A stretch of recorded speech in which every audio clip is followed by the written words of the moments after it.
Go ahead. Go ahead. Go ahead. No, not you. Not you. Your organization's terrible. Your organization's terrible. Let's go. One thing about Trump is he doesn't like hiding his feelings. Watch some moments Trump goes head-to-head with CNN reporters that got the audience in laughter. I'm not going to give you a question. You are fake news. Go ahead. Minerals are in the east of Ukraine, not far from the front lines and in areas that Russia has occupied. Will you direct President Putin to withdraw his forces from those areas if there's U.S. interest there? Well, we'll take a look at the time. We have a lot of area. It's a very big area we're talking about. So we'll take a look. I'll study that and I'll see. And who would protect those minerals if they are U.S. interests? Would that be Ukrainian forces, European forces? The agreement will protect them. U.S. forces? Agreement, yeah. We're signing an agreement. Right, but what if Russia tries to invade or there's Russian aggression in those spots? What would you do? I just told you I don't think that's going to happen. And if that were going to happen, I wouldn't make a deal. If I thought that was going to happen, I wouldn't make a deal. Some people may wonder why. They ought to focus on CNN on survival, not asking me these ridiculous questions. Why do you have confidence that Putin won't violate a deal? Focus on surviving, because CNN's got such low ratings. I don't think they're going to survive. People will ask why you have confidence Putin won't violate the deal. I already mentioned Poland. Poland was... President, overall, South Korea has done 5 times more tests than the U.S. per capita. Why is that? I don't think that's true. That is true. And you said this morning that the White House said the U.S. passes South Korea in virus testing. Who are you with? Yahoo News. And it's not true per capita. Do you want to respond to that, if you have the numbers? Sure, I have the numbers. So remember early on, we pushed tests to the outbreak areas, just like he described. His primary outbreak was in Miami-Dade and Broward County and Palm Beach, so they pushed tests into that region. We did the same thing in the United States. So if you look at every single state that had an outbreak, their testing is greater than anywhere in the world. They're in the 42 per thousand range. Your point is taken about individual areas, but overall, we've had 14 times more infections than South Korea. So are we doing something wrong, and why is that? They have a very dense population. Yeah, our epidemic looks much more like the European epidemic. So right now we're tracking very close to the countries in Europe, and we're testing at their rate of their concentrated epidemics and where they're occurring in the metros. I think it really shows the susceptibility of our major cities in the same way they were susceptible in Europe.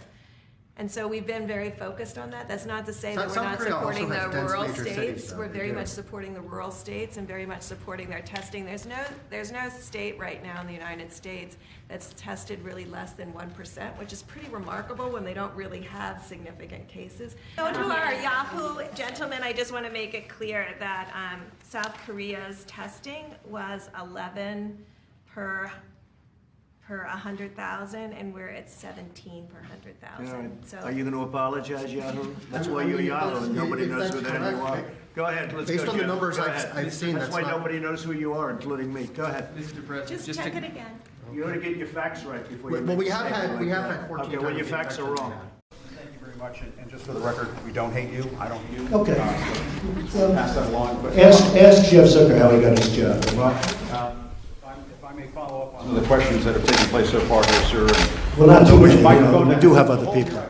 You do have other people, and your ratings aren't as good as some of the other people that are waiting. Pretty good right now, actually. Okay. Go ahead, Jim.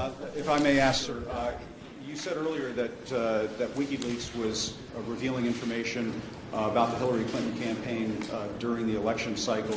You welcomed that at one. I was okay with it. You said you loved WikiLeaks. At another campaign press conference, you called on the Russians to find the missing 30,000 emails. I'm wondering, sir, if you... Well, she was actually missing 33, and then that got extended with a whole pile after that. No, but I did say 30, but it was actually higher than that. If I may ask you, sir, it sounds as though you do not have much credibility here when it comes to leaking, if that is something that you encouraged during the campaign. Fair question. Ready? If I may ask you that. No, but let me do one at a time. Do you mind? Yes, sir. All right. So, in one case, you're talking about highly classified information. In the other case, you're talking about John Podesta saying bad things about the boss. I will say this. If John Podesta said that about me and he was working for me, I would have fired him so fast your head would have spun. He said terrible things about her. But it wasn't classified information. But in one case, you're talking about classified. Regardless, if you look at the RNC, we had a very strong, at my suggestion, and I give Reince great credit for this, at my suggestion, because I know something about this world. I said I want a very strong defensive mechanism. I don't want to be hacked. And we did that. And you have seen that they tried to hack us and they failed.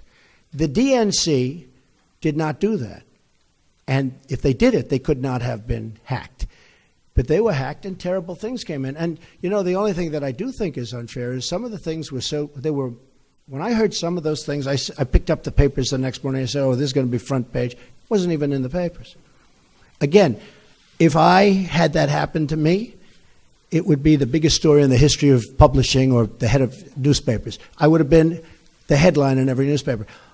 I mean, think of it. They gave her the questions to a debate, and she should have reported herself. Why didn't Hillary Clinton announce that, I'm sorry, but I have been given the questions to a debate or a town hall, and I feel that it's inappropriate, and I want to turn in CNN for not doing a good job. And if I may follow up on that, just something that Jonathan Karl was asking you about. You said that the leaks are real, but the news is fake. I guess I don't understand. It seems that there's a disconnect there. If the information coming from those leaks is real, then how can the stories be fake? No, the reporting is fake. And if I may ask, I just want to ask Jim, you know what it is? Here's the thing. The public isn't, you know, they read newspapers, they see television, they watch. They don't know if it's true or false because they're not involved. I'm involved. I've been involved with this stuff all my life. But I'm involved. So I know when you're telling the truth or when you're not. I just see many, many untruthful things. And I'll tell you what else I see. I see tone. You know the word tone. The tone is such hatred. I'm really not a bad person, by the way. No, but the tone is such, I do get good ratings, you have to admit that. The tone is such hatred. I watched this morning a couple of the network, and I have to say, Fox and Friends in the morning, they're very honorable people. They're very, not because they're good, because they hit me also when I do something wrong, but they have the most honest morning show. That's all I can say. It's the most honest. But the tone, Jim, if you look, the hatred, I mean, sometimes somebody gets, well, you look at your show that goes on at 10 o'clock in the evening. You just take a look at that show. That is a constant hit. The panel is almost always exclusive anti-Trump. The good news is he doesn't have good ratings. But the panel is almost exclusive anti-Trump. And the hatred and venom coming from his mouth. The hatred coming from other people on your network. Now, I will say this. I watch it. I see it. I'm amazed by it. And I just think you'd be a lot better off. I honestly do. The public gets it, you know. Look, when I go to rallies, they turn around, they start screaming at CNN. They want to throw their placards at CNN. You know, I think you would do much better by being different. But you just take a look. Take a look at some of your shows in the morning and the evening. If a guest comes out and says something positive about me, it's brutal. Now, they'll take this news conference. I'm actually having a very good time, okay? But they'll take this news conference. Don't forget, that's the way I won. Remember, I used to give you a news conference every time I made a speech, which was like every day, okay? No, that's how I won. I won with news conference and probably speeches. I certainly didn't win by people listening to you people, that's for sure. But I'm having a good time. Tomorrow they will say, Donald Trump rants and raves at the press. I'm not ranting and raving. I'm just telling you, you know, you're dishonest people. But I'm not ranting and raving. I love this. I'm having a good time doing it. But tomorrow the headlines are going to be Donald Trump rants and raves. I'm not ranting and raving. Go ahead. I may just one more follow-up. Should I let him have a little bit more? What do you think, Peter? Peter, should I let him have a little bit more? Sit down. Sit down. We'll get it. Just because of the attack of fake news and attacking our network, I just want to ask you, sir. I'm changing it from fake news, though. Doesn't that undermine? Very fake news. I know, but aren't you? Go ahead. Real news, Mr. President. Real news. And you're not related to our new... I am not related, sir, no. I do like the sound of Secretary Acosta, I must say. You know, I looked at that name. I said, wait a minute. Is there any relation there? Alex Acosta. I'm sure you checked that out, sir. No, I checked it. They said, no, sir. I said, do me a favor. Go back and check the family tree. Okay. But aren't you concerned, sir, that you are undermining the people's faith in the First Amendment, freedom of the press, the press in this country when you call stories you don't like fake news? Why not just say it's a story I don't like? I do that. When you call it fake news, No, I do you're that. undermining No, confidence in I our do news that. media. Here's the thing. Isn't Okay, that important? I understand what you, and you're right about that, except this. See, I know when I should get good and when I should get bad. And sometimes I'll say, wow, that's going to be a great story, and I'll get killed. I know what's good and bad. I'd be a pretty good reporter, not as good as you. But I know what's good. I know what's bad. And when they change it and make it really bad, something that should be positive, sometimes something that should be very positive, they'll make okay. They'll even make it negative. So I understand it. So because I'm there, I know what was said, I know who's saying it, I'm there. So it's very important to me. Look, I want to see an honest press. When I started off today by saying that it's so important to the public to get an honest press. The public doesn't believe you people anymore. Now, maybe I had something to do with that. I don't know. But they don't believe you. If you were straight and really told it like it is, as Howard Cosell used to say, right? Of course, he had some questions also. But if you were straight, I would be your biggest booster. I would be your biggest fan in the world, including bad stories about me. But if you go, as an example, you're CNN, I mean, it's story after story after story is bad. I won. And the other thing, chaos. There's zero chaos. We are running, this is a fine-tuned machine. And Reince happens to be doing a good job, but half of his job is putting out lies by the press. You know, I said to him yesterday, this whole Russia scam that you guys are building so that you don't talk about the real subject, which is illegal leaks. But I watched him yesterday working so hard to try and get that story proper. And I'm saying, here's my chief of staff, a really good guy, did a phenomenal job at RNC. I mean, he won the election, right? Won the presidency. We got some senators. We got some all over the country. You take a look. He's done a great job. And I said to myself, and I said to somebody that was in there, I said, you take a look at Reince. He's working so hard just putting out fires that are fake fires. I mean, they're fake. They're not true. And isn't that a shame? Because he'd rather be working on health care.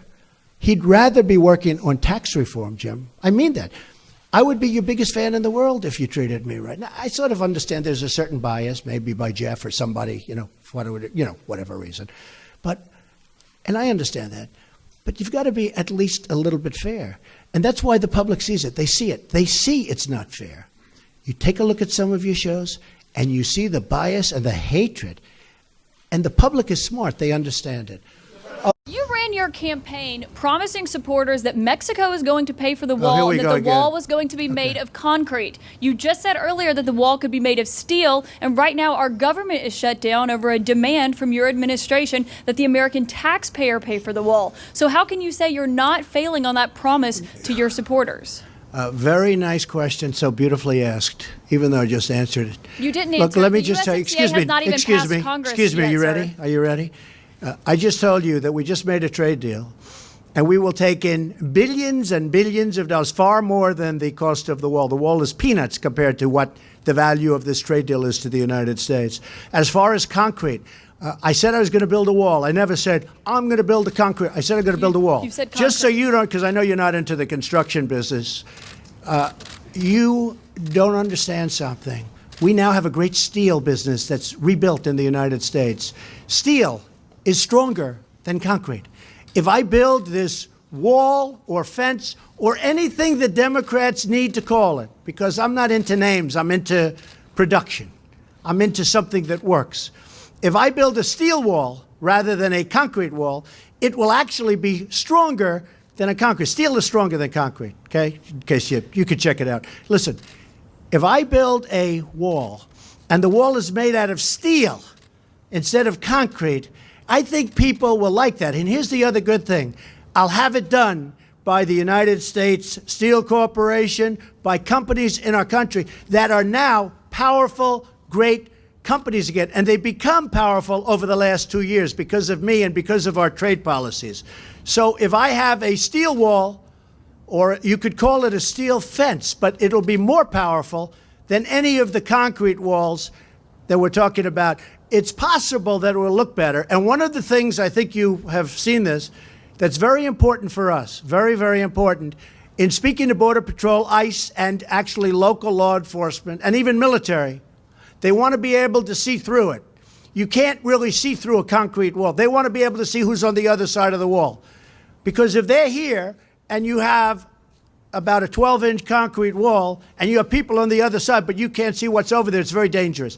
They want to be able to see through the wall. A see-through wall made out of steel is far stronger than a concrete wall. So I'm very happy with it. I think, I'm not sure, but I think that's what the Democrats prefer. And if it can get them there, I'm okay. It actually will be a more powerful wall, and it will be a more beautiful wall than having a concrete wall. So if the new trade deal, Mr. President, Jeff, Mr. Jeff, President, go ahead. if the new trade deal is going to pay Mr. President, Go ahead. you Go ahead, Jeff. You mentioned China, sir, in your remarks. Are you concerned about the words and the actions of Apple this week with regard to revenue? And can you tell us what sort of progress you meant when you were referring to trade talks with China? Well, I think we're doing very well. China's paying us tremendous tariffs. We're getting billions and billions of dollars of money pouring into the Treasury of the United States, which in history we've never gotten from China, as you know. It's been very unfair. I had a fantastic meeting with President Xi, who I both like and respect. One of the things that came out of that meeting was fentanyl. As you know, almost all of it comes from China. And he's going to now criminalize the making of fentanyl. And unlike our country, they have unbelievably strong prohibitions about drugs. That was not on their list. They view it as I guess, as some kind of a commercial product. Now they view it as something that's very dangerous. They're going to be changing their laws to make fentanyl a criminal process if you're making fentanyl. If they do that, you know what their ultimate is. It's called the death penalty. I think that could have a tremendous, and I thanked President Xi very much. It was the first question I said to him when we started the trade talks in Argentina. This was a meeting that was supposed to last for about 45 minutes, and it ended up being almost 4 hours. Some of you were there. It was a great meeting. We'll see what happens. You never know with a deal. But I will tell you, China is not doing well now, and it puts us in a very strong position. We are doing very well. But we're taking in billions and billions of dollars, and I hope we're going to make a deal with China. And if we don't, they're paying us tens of billions of dollars worth of tariffs. Not the worst thing in the world. But I think we will make a deal with China. I really think they want to. I think they sort of have to. And I think we're going to have a great relationship. I think that President Xi and myself have a great relationship. Also, North Korea. We're doing very well with North Korea. And that's based on relationship also, yeah? Mr. President, go ahead. One more quick one. Just go ahead, to follow up, sir. Apple issued a revenue warning this week, which led its stock to go down and the rest of the stock market to go down as well. Are you concerned about that? No, I'm not. I mean, look, they've gone up a lot. You know, they've gone up hundreds of % since I'm president. Apple was at a number that was incredible, and they're going to be fine. Apple is a great company, but that's not my look. I have to worry about our country. Don't forget this. Apple makes their product in China. I told Tim Cook, who's a friend of mine, who I like a lot, make your product in the United States. Build those big, beautiful plants that go on for miles, it seems. Build those plants in the United States. I like that even better.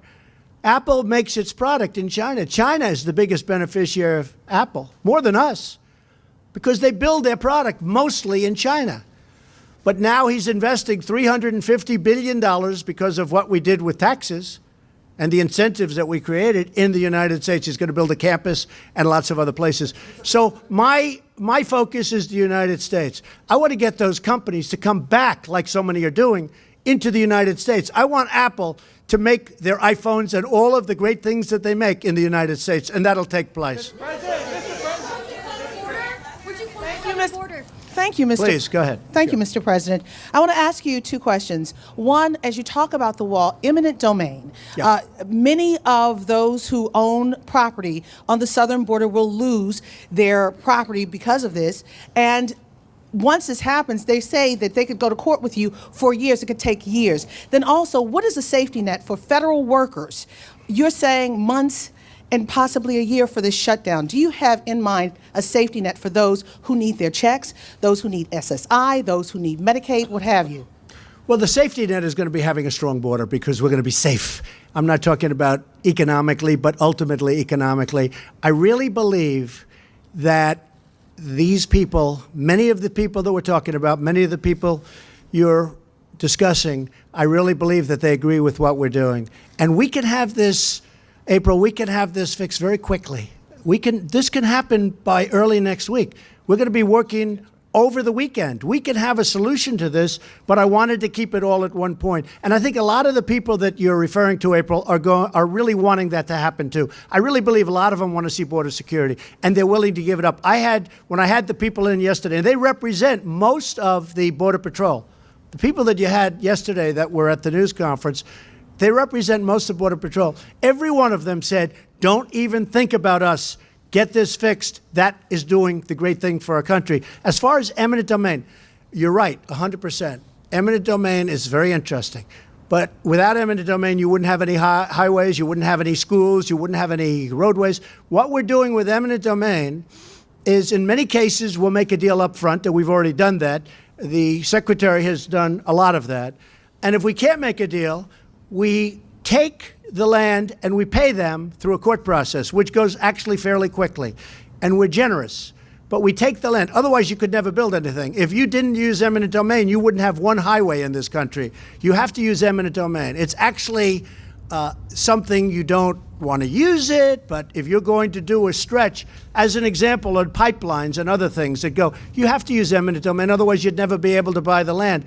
If we had one person that wouldn't sell us out of hundreds, just one, it only takes one, then we wouldn't be able to build proper border security because we'd have that big opening that I was talking about.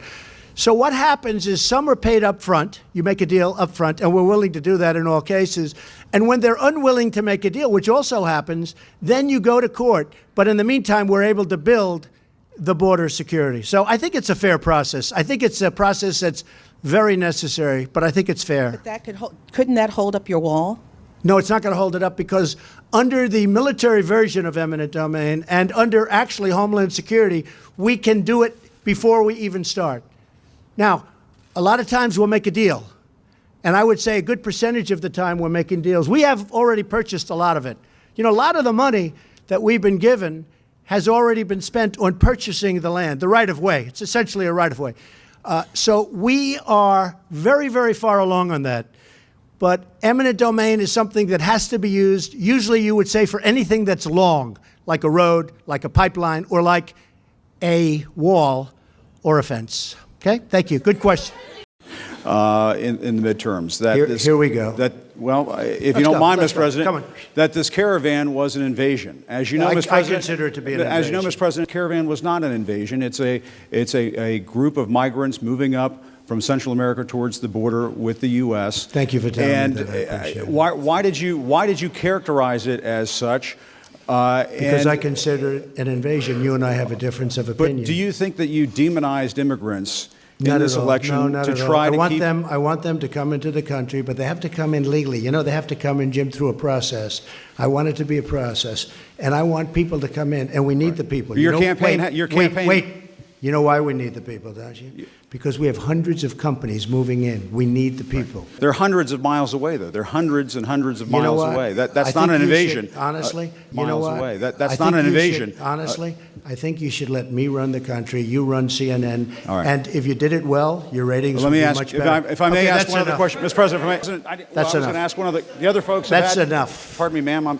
Mr. President. That's enough. Mr. President, I had one other question, if go. I may ask, on the Russia investigation. Are you concerned that you may have I'm not concerned about anything with the Russian investigation because it's a hoax. That's enough. Put down the mic. Mr. President, are you worried about indictments coming down in this investigation?